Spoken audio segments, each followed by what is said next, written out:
पहलगाम हमले पर देश भर में आक्रोश है। आतंकी हमले के विरोध में कई इलाकों में प्रदर्शन हुए। पहलगाम, अनंतनाग समेत कई जिलों में हाई अलर्ट है। इन सबके बीच जम्मू कश्मीर के पूर्व डीजीपी एसपी वैद का बयान सामने आया है।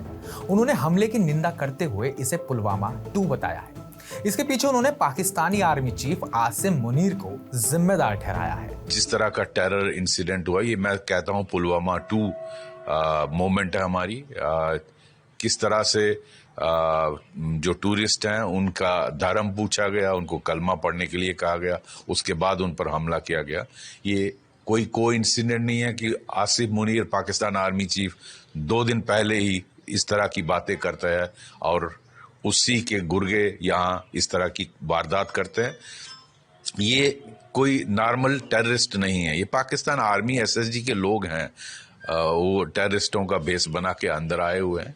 उनके पास M4 राइफल है अमेरिका की, और ये सारा बेसिकली वो इसको एस्केलेट करना चाहते हैं कि 370 के बाद जो हालात नॉर्मल हुए हैं उसको हम उस नैरेटिव को काउंटर करें। मैं समझता हूँ सबसे बड़ा टेररिस्ट आसिम मुनीर है। बाकी हाफिज सईद और अजहर मसूद तो उसके गुर्गे हैं। एसपी वैद ने इसकी तुलना 7 अक्टूबर 2023 में हुए हमास के हमले से की है।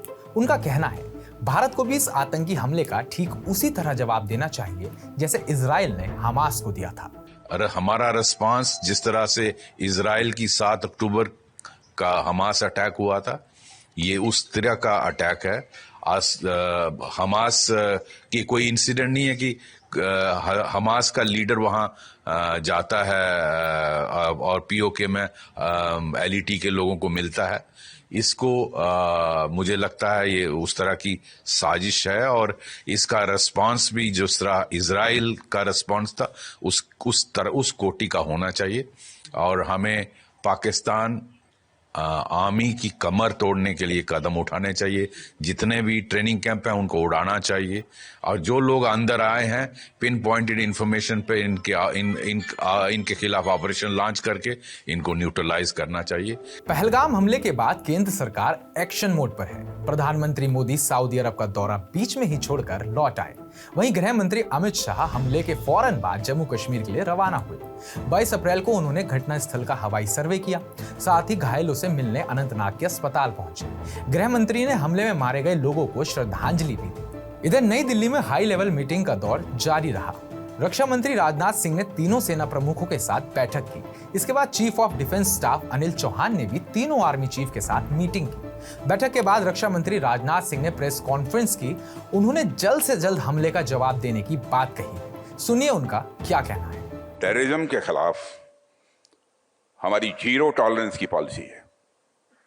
भारत का एक एक नागरिक इस कायरतापूर्ण हरकत के खिलाफ एकजुट है। मैं इस मंच से देशवासियों को आश्वस्त करता हूं, घटना के मद्देनजर भारत सरकार वो हर कदम उठाएगी जो जरूरी और उपयुक्त होगा। और हम सिर्फ उन लोगों तक नहीं पहुंचेंगे जिन्होंने इस घटना को अंजाम दिया है, हम उन तक भी पहुंचेंगे जिन्होंने पर्दे के पीछे बैठकर हिंदुस्तान की सरजमी पर ऐसी नापाक हरकतों की साजिशें रची हैं। भारत एक इतनी पुरानी सभ्यता और इतना बड़ा देश है जिसको ऐसे किसी भी आतंकी गतिविधियों से किसी भी सूरत में डराया नहीं जा सकता।